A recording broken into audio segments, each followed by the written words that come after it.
Alrighty. So in today's video, we are going to be talking about, in my humble opinion, what I think is the best options income strategy for beginners, right? So if you're just starting out trading options, or maybe you've been trading options for less than a year, or maybe if your account size is not that big, maybe something like less than $50,000, then I do think that this strategy is very suitable for you. All right, so what is this best options income strategy for beginners? Well, that is none other than the Iron Condor. The Iron Condor. Did I just say the Iron Condom? My apologies, guys. We aren't that channel. All right, so we are not going to be talking about iron condoms here. Although the concept is a little bit interesting, don't you think? Maybe it might be a bestseller.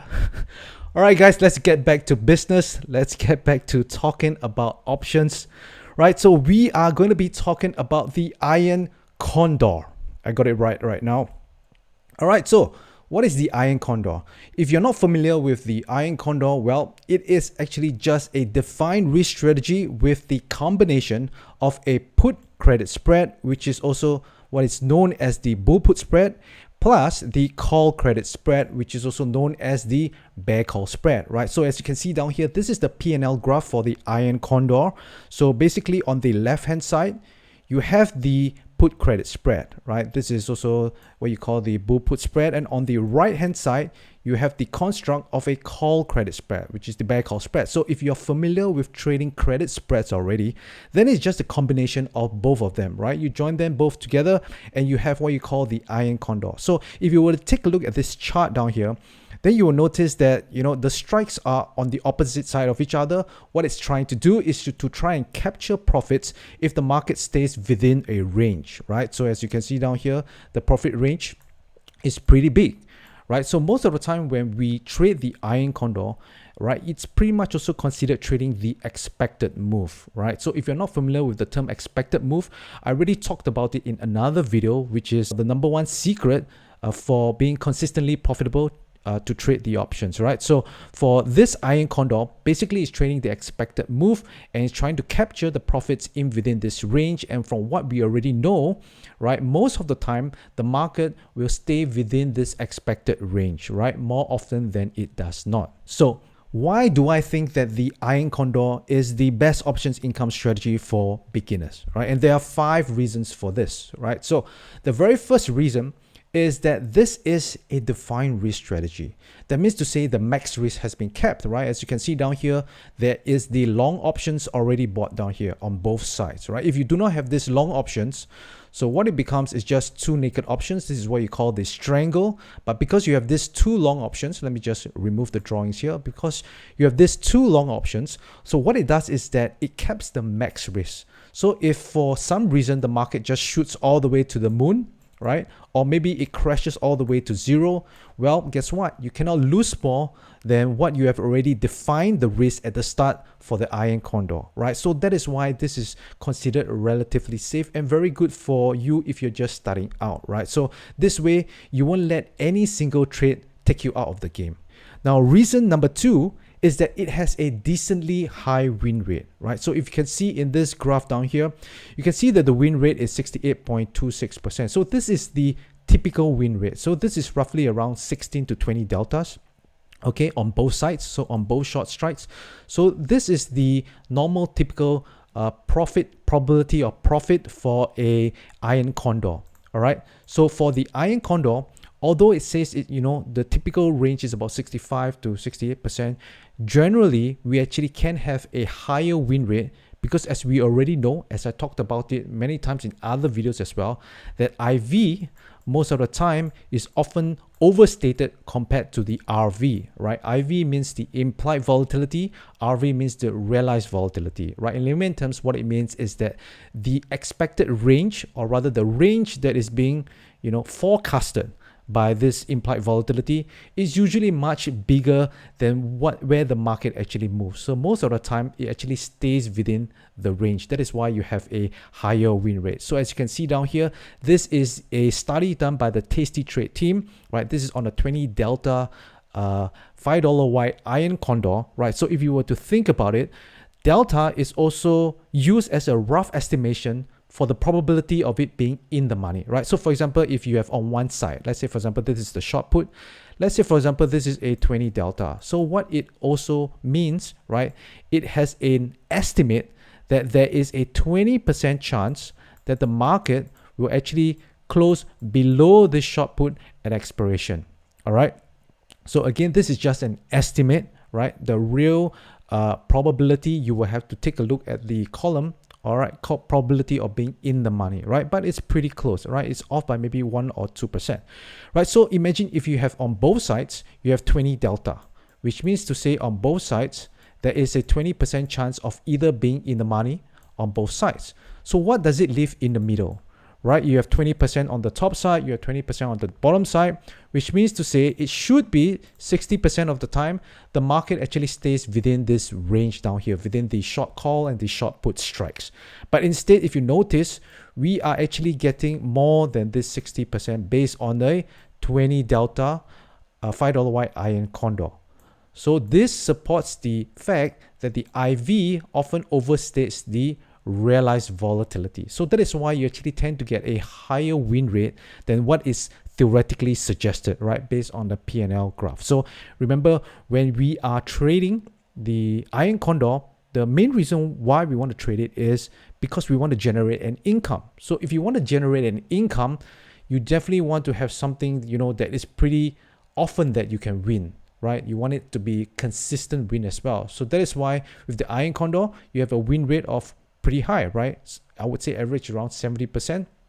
So that is why this is also a good reason why I think this is a good income strategy for beginners. But now, reason number 3 is that you do not have to pick a direction, right? So one of the hardest thing for many people when they first start trading options is, you know, which direction should they pick, right? They're not sure whether should they be bullish, should they be bearish, is the market going up, is the market going down? So the best way, if you're not sure, then all you have to do is just trade the expected move, right? Basically, all you're going to say is that I have no idea is the market going down, I have no idea if the market is going up, but I do know that the market will move in the next don't know how many days, right? Based on the expiration date of the options. And you know that it will stay within a certain range, right? More often than it does not, right? So all you have to do is put on the iron Condor, and that's why you get the probability of win of somewhere around 65% and above, right?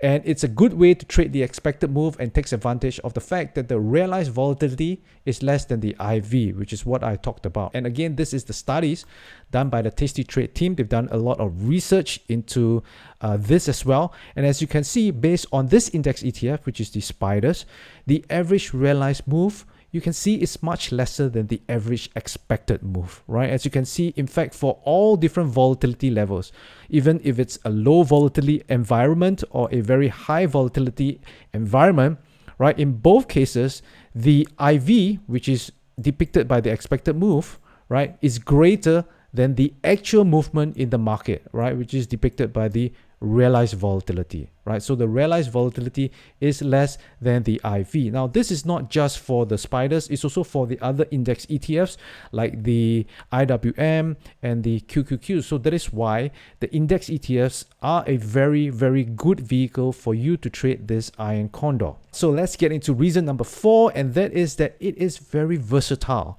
right? So what I mean by versatile? Versatile means that you can actually construct it based on your outlook of the market, right? It can be neutral, right? So as you can see, it is pretty equidistant, right? Almost equidistant, right? Because sometimes, or rather all the time, when you trade on index ETFs, they tend to have put skews, which means to say, right, the put, if you were to both use 20 deltas, let's say we're going to use 20 deltas as example, then you'll notice that the 20 deltas, okay, this should be a triangle, not a 0. All right, so you'll notice that for the put side, it will be lower than the call side, right? So maybe the distance from where the market price is to the put, right? Just as an example, maybe this would be 30 points, whereas from here to here is maybe, let's say, 25 points, right? That is because that is the put skew. Now, it's also very versatile because it could also be a bullish iron Condor, which means to say you think that the market might actually go up, right? But then you also want a little bit of a hedge in case you're wrong, right? So the typical way that people would actually, you know, put on a trade when it comes to a bullish outlook, right, is they will actually put a bull put spread, right? So let's say, for example, you do not have this call spread down here. This would just be the bull put spread, right? You just put this bull put spread down here for their bullish view. Now, there's one problem with this idea, or rather this strategy with the bull put spread, and that is, what if you're wrong, right? Because if you're wrong, what happens is that you will take the full hit of this loss, which you've already defined in the starting place, right? So that's fine. But if you have this call spread along with it, making it into an iron condor, right? Let me just remove the drawings here. So now you have both sides. So even though if the market goes down here, what you lose here, at least you will make a little bit based on this credit spread, right? Because when you sell this call spread down here, you're also getting a premium for it. So this is slightly better, I feel, compared to if you were to just put on the bull put spread. Now, of course, if you have a very, very bullish view, you think the market is going to go up, then of course you can just put on the bull put spread. Now, if you're more bearish, then guess what? You can shift it down as well, right? So if you notice, this is the neutral. If I want it to be bullish, I just shift the whole thing up. If I want it to be bearish, I shift it down. So as you can see, I shift the iron condor down. And you cannot see the long strike down here. In fact, it has gone so far down below this that you cannot even see it, right? So there is a long put below, which I didn't put down here because, you know, it's out of the screen. So basically, if you are bearish right now, then guess what? This put spread down here also serves as a hedge to your call spread down here, because in case if you're wrong, the market shoots through, at least you still have this put spread down here. So that is why I would prefer that you actually use the iron condor, the bullish or the bearish one, rather than just, you know, going alone with the, you know, the call credit spread or the put credit spread. Because if you also think about it, you actually get more credit, because now you get an additional credit with the other side. So that's how you reduce your overall risk as well. Okay, now reason number 5, and that is that it is profitable over the long run. By the way, if you like this video so far, please subscribe and also click the thumbs up button, and also do get your free copy of the Options Income Blueprint, where I share the top 3 option strategies that help you generate a consistent income each month, trading just 1 to 2 hours a day, right? So if you want to go ahead to get this copy, just head on over to optionswithdavis.com/blueprint. All right, back to the video. So again, as you can see down here, this is a test done by the Tasty Trade team. So this is the cumulative performance of a 20 delta $10 wide iron condor, right? So basically the wings are $10 wide, the deltas are 20. And as you can see down here, they show 2 different graph results, right? This is if you were to exit your trade at 21 DTE, and this is if you were to exit at expiration. So in both cases, they are actually profitable, right? Just that the 21 DT is more profitable compared to if you hold to expiration. All right, so this is one thing you want to take note of. Now, when people start trading iron condor, right, normally they will transition from credit spreads. Because credit spreads, they're very used to it. It's a very simple spread. You either are bullish, right? You put on the bull put spread. You're bearish, you put on the bear call spread. But when they start to put on both sides, like the iron condor, they're not really sure what to do. And a lot of times they actually do get into trouble and they start to lose money with the iron condor, right? So I want to share with you what are the top 3 mistakes that people actually do when they're trading the iron condor. So these are the top 3 mistakes that you want to avoid when you start trading the iron condor, right? So mistake number 1, and this is a very common mistake that I see many people make, especially I do see a lot of YouTube creators as well. They actually have been advocating having very tight wings, right? Having very small width for your iron condor. So basically, I have down here 2 iron condors as a comparison. So you can see down here on the left hand side, we have a $2 wide iron condor, and down here is a $10 wide iron condor. So what it just means is that the wings, right, for this is $10 wide, okay, and which is for both sides, and for this is only $2 wide, okay. So now at first glance, you can see, right, tell me, what do you think, or which do you think is the more riskier trade? Well, at first glance, of course, a lot of people will just say the more riskier trade would be this, the $10 wide iron condor, right? Because your max loss is $750, whereas for this $2 wide, your max loss is only $125. So you actually lose much lesser than the $10 wide iron condor, right? So that's why a lot of people say, all right, go for the $2 one. It's much safer, right? You kept your risk and you do not lose that much. But that's one thing that they are forgetting, right? There's one thing that is missing down here. Because don't forget, when you enter your trade, each time when you enter your trade, you will always have to take into account your risk per trade, right? Your risk per trade, which is the dollar amount that you're going to risk every single trade. So let's say, for example, you have a pretty decent sized capital, and for each trade, when you allocate capital to each trade, let's say the max risk you can allocate to that trade is $750, right? Let's just say your maximum risk based on your capital allocation, the most you can risk per trade is $750. So you could either go for one $10 white iron condor, or if you go for the $2 white iron condor, let me ask you, would you just put on one $2 white iron condor? Of course not, right? Because based on proper capital allocation, you want to size up your trades so that each trade will be equal to, the risk per trade that you are actually putting on for the trade, right? So in this case, you wouldn't actually just put on one $2 white iron condor. Instead, you would have to put on 6 $2 white iron condor. So this way, your max risk right now is the same, is at $750, which is the risk per trade which you have already decided on to allocate to every trade that you put on, right? So right now, for this $2 white iron condor, you have a max risk of $750. For the $10 white, you also have a max risk of $750. So right now, we are kind of speaking apples to apples, oranges to oranges, right? So now, if you take a look at this, which do you think is actually more risky, right? If you think about it, and if you think about this rationally and you see it, right, it's actually much more riskier for this $2 white iron condor. But why? Because the market, if the market goes all the way up this way and it stops here, right, at 205, let's say it stops at 205 is where it settles, let's say, the expiration. For your $2 white iron condor, how much are you going to lose? Guess what? You are going to lose the full amount of $750, right? Because your max loss is all the way at this point. Anything past this blue line down here, you're going to lose the max loss. But what about the $10 white iron condor? Well, the $10 white iron condor, you actually do not have the max loss because the max loss has to be past all the way here, right? Past this blue line over here. But as of this moment, it has not. It's somewhere in the middle. So for the $10 white iron condor, most likely you will only lose about 50% of the max risk, right? Whereas for the $2 white iron condor, you're going to lose everything that you have risked for this trade. So as you can see down here, the reason why many people mistake that the $2 white iron condor having tight wings is less riskier is because they just think that per trade, or rather per contract, is less risk. But you notice, as you can see down here, you have to allocate capital. So down here, clearly, it's so much easier for this $2 white iron condor to lose money because the market does not have to move much to hit the max loss compared to the $10 white iron condor. As you can see, it is so much difference, right? From this point where the $2 white iron condor hit its max loss compared to the $10 white iron condor where it hits its max loss, right? It's about $7.50 wide. Okay, so that's why, as you can see, this is a mistake that many people make. Mistake number 2, and that is having a stop loss. So I actually have a number of people that have emailed me, they are asking me some of the strategies that I've shared, and they say, Davis, what if we implement a stop loss?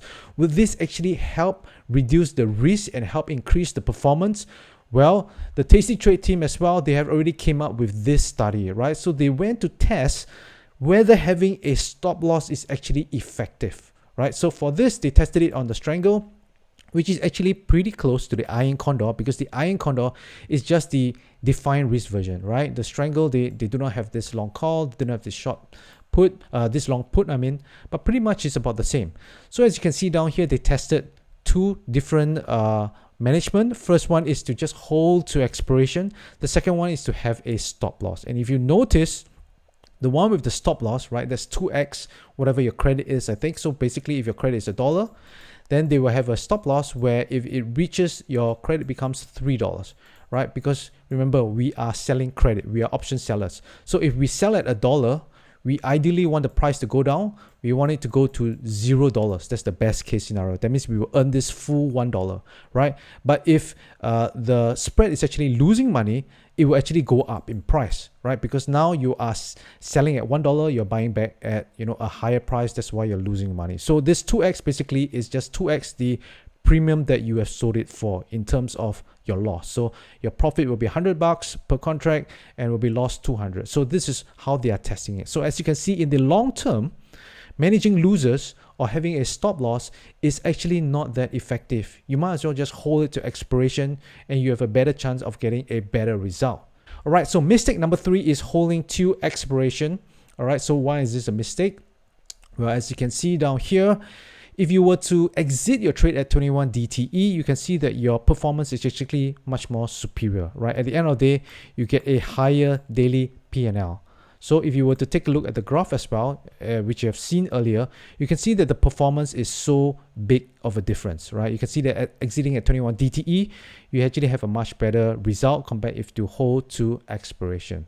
So that is why, it would be better if you want to exit at 21 DTE rather than hold your trade to expiration, because if you hold your trade to expiration, you also have another risk, and that is the risk of early assignment. Right? If your short strikes are in the money, let's say the market is somewhere down here, and there's 2 days left to go, there's a very good chance that you're going to be exercised here, right? If you're going to get exercised, you're going to be assigned on a short call, then guess what? You're going to be short 100 shares per contract.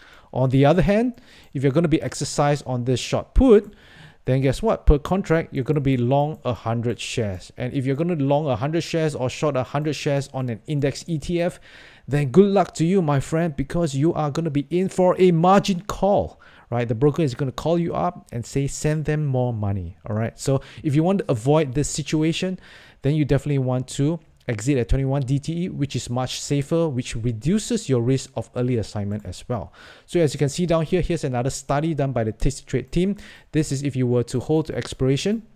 Right, if you hold to expiration, you notice that the chances of you actually hitting your max loss is higher, right? So this is the delta wing. So delta wing is the long option on both sides. So they tested between 13, 10, and 5 deltas for the long options on both sides. So as you can see, if you hold to expiration, the chances of you actually reaching the max loss is pretty high, right? 13 deltas, that means it's closer to the short call. You have a 6.4 chance all the way to 1.2% chance. But if you were to exit at 21 DTE, look at this, right? Something magical happens. All of a sudden, the chances of you hitting your max loss has dropped to 0.4%. And if you have a 5 delta long option, right, on the both sides, then guess what? It becomes 0%, right? This is from the index ETF, by the way. So as you can see, if you want to actually trade the Iron Condor, it's much better for you to exit at 21 DT rather than hold to expiration. By the way, if you like this video, then you're absolutely going to love this next video which I have for you. So go ahead and watch that video right now. Also, if you haven't already gotten your free copy of the Options Income Blueprint, you can do so just by clicking this link down here on your screen and you'll be able to get it for free. Alright, I will see you in the next video.